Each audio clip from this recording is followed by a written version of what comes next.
Limitado ang renta natin sa planeta. Nasasayang sa mga bagay na walang kwenta.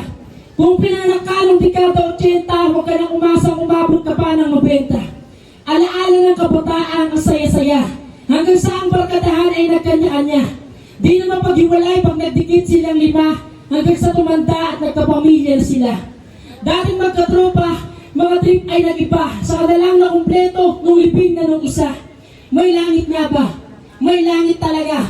Pero paano kung wala? Huwag mo sayangin ang buhay sa kakatingala. Kakahintay sa gantimpala at himala. Sumublay sa sablay na paniniwala ng madla. Pasok sa paaralan, maghapong tulala. Hanggang sa makatapos pero trabaho ay wala. Tatambay maghapon ng mabahang paa.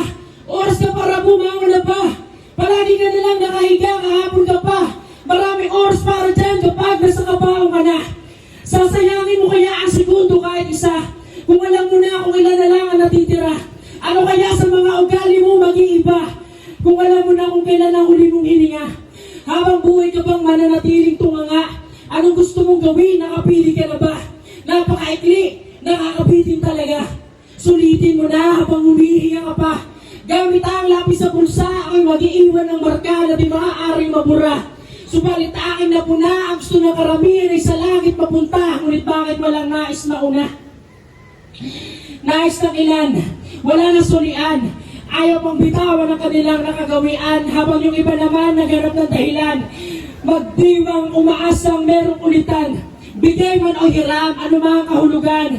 Susulitin ko na lang, kasi bibihira lang namang mangyari sa kaluluwa ang ganitong klase ng karanasan. Paano nga kaya ako nakatago lang pala sa bungo ang susi ng kaharian? Para lalo mong masaksihan, dapat ay bukas ang puso at payapa ang kaisipan. Kung tayo ay gawa sa putikan, nandito ba tayong lahat para lang mahulma? Ngunit nakatulog lang sa siniyan. Pagkising ang palabas ay magtatapos na. O kumusta? Pansin ko mga tira ko'y baldog na. Ngunit sa lakas ng pagbagsak parang bola, ganun din kataas ang pagtalbog niya. Kung ang buhay sinusukat sa segundo, meron tayong tig-isang minuto. Saan mo gagamitin ang mga natitirang gintungo? Matadala mo ba lahat yan pagdating sa dulo? Pagganyan yung sunto mo. Nagsitalinuhan na tayo lahat. Marami-rami na rin ang kinukumplika. Baka mag-umisa bago tayo magtapos, mapunta rin lahat naman dun, di ba? Kaya sa mga nagbabalinis, nagbababango, bahala kayo. Magkikita-kita rin tayo sa pagiging abo. Basta ako maglilingkod sa Diyos na totoo. Hallelujah. Buhay sing, iksi ng gitling sa lapida. Isang regalo na malaman tuwing umaga ako'y nagigising at humihinga. Naibahagi ko ba ang kaligayahan para sa iba? Natagpuan ko rin naman kanya para sa sarili ko at nakapagtira. Baka tayo parang mga dahon lang na ang misyon ay magpataba sa lupa. Para may matibay na maapakan ng mga susunod na magiging binisupling at utak. Nung ako'y namasukan, nagintay ako ng 7 buwan, ng 7 linggo para maging ganap na nilalang. Ganon din ba sa paglisan, may 40 araw pagkatapos ng pasyam. Kahapon na ngayon kapag bukas ay gumaan. Dahil sa kakatingala mo sa prutas sa upasan. Bawat segundo ay mahalaga, di mo alam kung ilan na lang ang nasa orasan. Laging papuntang impyerno ang mga pangarap ng daan.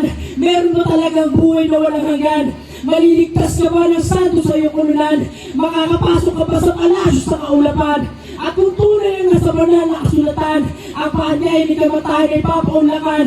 Ano kaya pangaramdam pag ako naman ang habol ng pila? Sino kaya ang nasa unahan? Walang permanente sa mundo, alam ko yan. Kaya nais kong pumanaw ng may kabuluhan. Ang buhay, tulad ng lahat ay may katapusan. Wala ka nang magagawa kung hanggang doon ka na lang. Ngunit isa lang ang iiwan ko sa inyong lahat, ang nakasulat sa Pilipos 1:21. Ang mabuhay kay Kristo ay pakinabang. Ang mabuhay ay kay Kristo at ang mamatay ay pakinabang. Maraming salamat po sa mga kinig at ako yun yung pinakinggan. Akin lang binibigyan po kakataon sa akin. Mahal ama, dahil pa pa namin malala.